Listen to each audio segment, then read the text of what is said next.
a não ter mais trabalho, elas não têm mais capacidade de comprar, não têm mais capacidade de gerar economia, ou seja, elas não têm capacidade de contribuir com o Estado. Então, é um governo que olha só de um lado, que vem de um lado, que claramente é um lado pensando já em daqui a 4 anos, 3 anos e meio, que é a reeleição. Não se engane quando o Bolsonaro falou que era contra a reeleição, porque ele não é, ele é a favor do poder, então ele não vai discutir a queda da reeleição. Ele está pensando só nisso e não está pensando nos impactos de longo prazo para o Brasil. Mas voltando aqui à discussão do meio ambiente, essa ação do governo, desse órgão para perdoar multas ambientais, vai se chamar Núcleo de Conciliação Ambiental e ele estará em atuação oficial em 180 dias. Isso é muito breve. Devia chamar IMP, né? Instituto da Mamata Permanente. Exatamente. E agora, depois de todas essas questões, talvez um pouco mais políticas, um tanto ideológicas, mas talvez um pouco mais políticas, a gente vai para umas rapidinhas aqui, que são, a gente já tá com, sei lá, mais de 30 minutos de Opposicast, que são as questões definitivamente ideológicas, né? O presidente Jair Bolsonaro, na semana ali do dia 12 de abril, ele deu um depoimento super embasado, com pesquisa, com dados, números, né?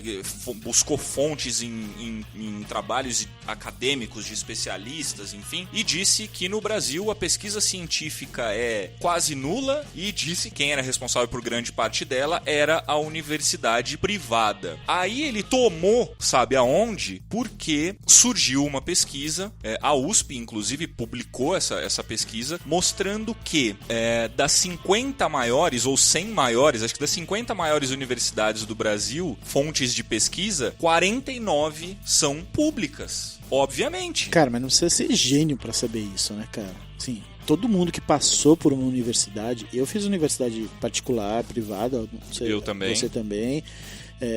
Todo mundo sabe que as pesquisas no Brasil são feitas nas universidades públicas, né, cara? Na universidade que eu estudei não tinha nada de pesquisa. Nada? Zero? Zero. Agora, ele é o louco do grafeno, né, o Bolsonaro. Então, ele acha que o Mackenzie, por ter lá o seu laboratório de grafeno, ele é o responsável por toda a pesquisa do Brasil. Cara, toda pesquisa é feita em universidade pública, cara. USP, Unifesp, São Carlos, Unicamp... as 3 primeiras são USP, Unesp e Unicamp. Depois vem o FRJ, o FRGS, o FMG... Unifesp, o FPR, a primeira e única particular dentro desse grupo das 50 universidades sequer é o Mackenzie. Deve ser a PUC. É a PUC, exatamente. Eu ia chutar a PUC, Porque, cara, aí você vê que ele cria uma realidade, não, né? Cara, é que ele nunca passou por universidade, né? Não. Ele fez Agulhas Negras, né? Então ele fez a AMAN, Academia Militar das Agulhas Negras, há 200 anos atrás. Então ele nunca passou por universidade. Então ele não sabe disso, cara. Então é uma realidade que não faz parte é uma história que não faz parte da realidade dele. Então o cara chuta, né? Fala uma bobagem dessa.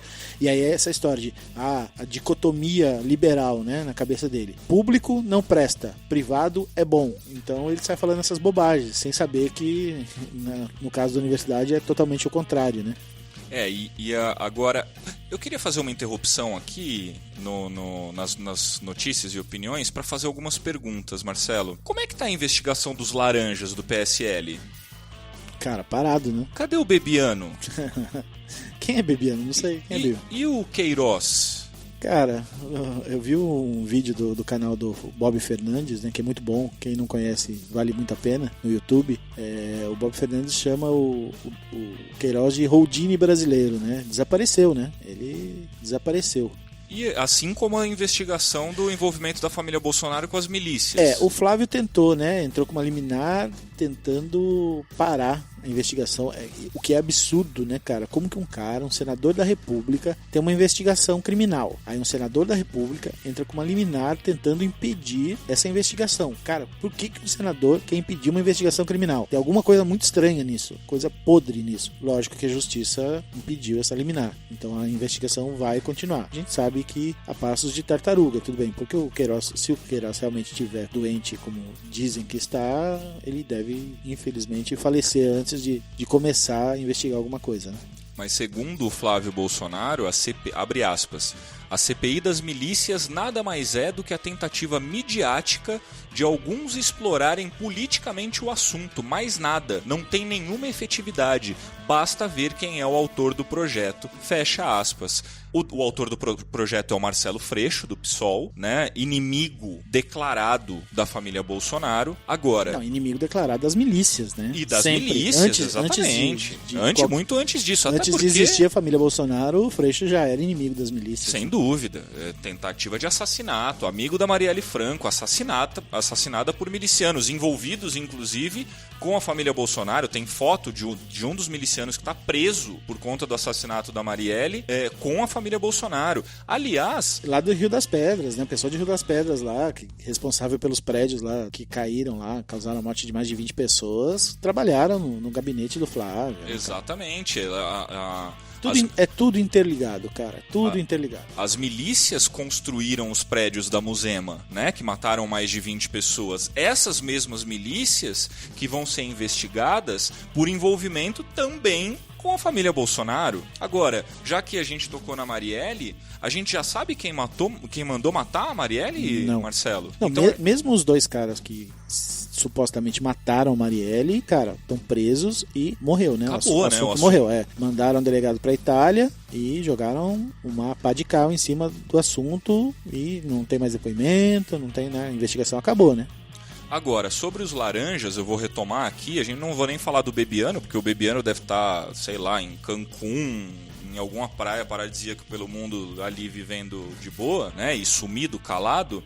Tem um outro cara que tem envolvimento com a laranjada do PSL, que é ministro do turismo, ele ainda é ministro, o Bebiano caiu, mas ele ainda é ministro, que é o Marcelo Álvaro Antônio, que na semana passada se envolveu com mais um escândalo. Teve uma deputada federal chamada Alê Silva, do PSL de Minas Gerais, inclusive, do mesmo partido do presidente da República, que pediu proteção policial dizendo que tinha recebido ameaças do próprio ministro, do ministro Álvaro Antônio, do turismo. Nada aconteceu, a não ser a Janaína Pascoal, que foi lá e pediu pelo Twitter. Olha que absurdo, o governo realmente age, o governo, os seus apoiadores, os direitistas, agem pelas redes sociais, mas a Janaína Pascoal pediu pelo Twitter a demissão do ministro do turismo. Obviamente que ele não se demitiu, obviamente que ele não caiu, e esse governo continua mostrando que não dá valor e não respeita, não traz nenhuma avaliação séria com acusações desse tamanho.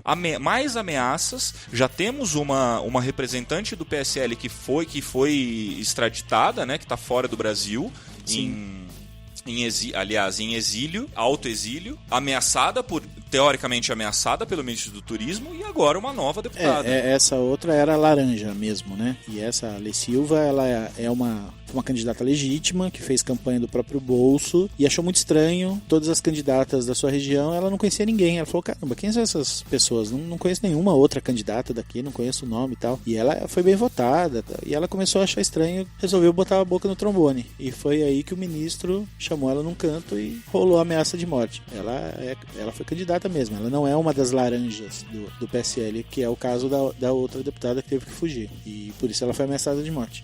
Agora vamos por umas rapidinhas, porque na mesma semana que a Lei Rouanet mudou de nome, né, agora não vai mais se chamar Rouanet, vai se chamar Lei de Incentivo à Cultura, e vai passar a financiar apenas projetos de até R$1 milhão, o que é um absurdo monstruoso. Se você é envolvido com cultura, você deveria saber disso, que é mais um exemplo de desmonte de uma área do governo, de uma área importante para a sociedade, mas que, segundo eles, está repleta de ideologia. A Petrobras também cortou o patrocínio de festivais de cinema, música e teatro. Ao todo foram 13 projetos que não terão o financiamento renovado. Vou falar aqui também rapidamente que o museu em Nova York anunciou que não vai sediar a premiação Bolsonaro como Homem do Ano. Depois do museu, um tradicional restaurante lá, um daqueles chiques de Nova York, também se negou a receber. O Bill de Blasio, que é o prefeito de Nova York, agradeceu e disse que Bolsonaro era um homem perigoso, inclusive, homofóbico e perigoso. Então isso é representativo. Nova York, essa cidadezinha pequena, nesse país comunista, com esse prefeito que, segundo o Bolsonaro, também tem uma ideologia dentro dele, porque ele é democrático, democrata e é contra os republicanos e queria agredir Bolsonaro por ele ser a favor do presidente Donald Trump. Olha como viaja a cabeça ele nem do falou Bolsonaro. republicano, ele falou assim, não, porque eu sou aliado do Donald Trump. Acho que ele nem sabe o que é ser republicano, né? Agora, o Bolsonaro também ganhou do centrão da Câmara o apelido de Dilmo, o que é bastante interessante, apesar dele ser absolutamente contra o PT, mas também mostrando que ele é muito diferente da Dilma, que deu sim aumentos reais para salário mínimo, mesmo quando a proposta dos órgãos do governo era ajustar pela inflação. O Bolsonaro já propôs salário mínimo sem aumento real para 2020 e vetou a maioria dos concursos públicos do país. O salário mínimo agora vai chegar, se eu não me engano, a R$ 1.040 ou algo do tipo, com uma correção sem nenhum aumento real. Ou seja, é o governo fazendo a sua obrigação, cortando do trabalhador e nada mais. Agora, um outro fato interessante aconteceu. O ministrinho Sérgio Moro ganhou um inimigo, rapaz. O criador do Tropa de Elite, apoiador do Sérgio Moro, ex-fã, ex-fã do ex-super-homem, né? Porque era uma época diferente, né? Ex-Ronin, né? O Padilha chamava ele de Ronin.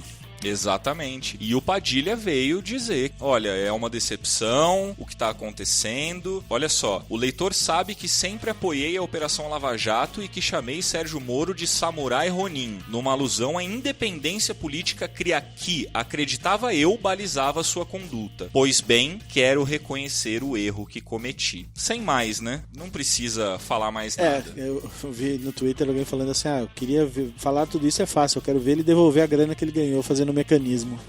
Exatamente. Agora, para falar da nossa ministra preferida, a Damares damarizou mais uma vez, né? Disse que, segundo suas crenças cristãs, no casamento, mulher deve ser submissa ao homem. Sim, Damares damarizando, né? Não dá pra esperar nada diferente dela, né? Não dá, cara, não dá. E só para voltar a falar do Sérgio Moro, o Marcelo Freixo, esse deputado que teoricamente teria sido desqualificado pela família Bolsonaro, pelo Flavinho, que tá com medo da CPI das milícias, ele denunciou que o próprio Sérgio Moro mandou a Força Nacional ocupar a esplanada dos ministérios por 33 dias. Isso aconteceu porque, segundo o Sérgio Moro, havia risco de confronto porque comunidades indígenas iam até a esplanada se manifestar contra os desmandos desse governo. Mas aí vem o general Augusto Heleno e diz que a Força Nacional é só para desencorajar a violência em atos. Imagina, ia voar flecha para todo lado. Nossa, ia pegar no coração do Bolsonaro. Zarabatana, Bodoque. Bom, para continuar aqui, a gente já começar a encaminhar a nossa análise final aqui do Opposicast com o que a gente prometeu. Marcelo, você sabe quem é o Léo Índio? Sei, é o primeiro primo. É o primo roommate do Carluxo. Roommate do Carluxo, que supostamente, pelas más línguas, seria namorado do Carluxo, mas isso não interessa a gente. O que eles fazem, quem eles são, qual é a sua identidade ou opção, e nós, inclusive, somos defensores de qualquer igualdade, de qualquer ideologia, identidade e o que for. Mas o Léo Índio, que é primo dos filhos do presidente Jair Bolsonaro, e estava circulando em Brasília e dentro do Palácio e do Congresso livremente, ganhou essa semana um cargo de confiança no Senado. Olha só que interessante. E você viu, e o senador que o contratou não o conhece e disse que o contratou por feeling. Por feeling? Então foi a primeira vez que alguém falou que não foi por motivos técnicos? Não, foi por feeling. Que interessante. E aí ele vai ganhar 14 pau e 800 porque sentiram que ele... Na verdade chega a quase 22, né? Porque por causa das verbas adicionais, e tudo mais. Quase 22. Então Léo Índio, tome esse tapa na sua cara, primo dos filhos de Jair Bolsonaro, roommate do Carlos Bolsonaro, do Tonho da Lua ou da Tammy Gretchen, porque pra mim parece a Tammy Gretchen, cara. Carluxo. Será que ele é a Tammy Gretchen, cara? E a gente não sabe? Não sei, cara, talvez. Mas tá aí, o Léo Índio ocupando cargo importante, como assessor parlamentar do senador Chico Rodrigues, quem o contratou por feeling, senador do Democratas. Vamos lá, outra notícia desta semana aqui, semana do dia 21 até o dia 26. Bolsonaro decreta o fim das faculdades de filosofia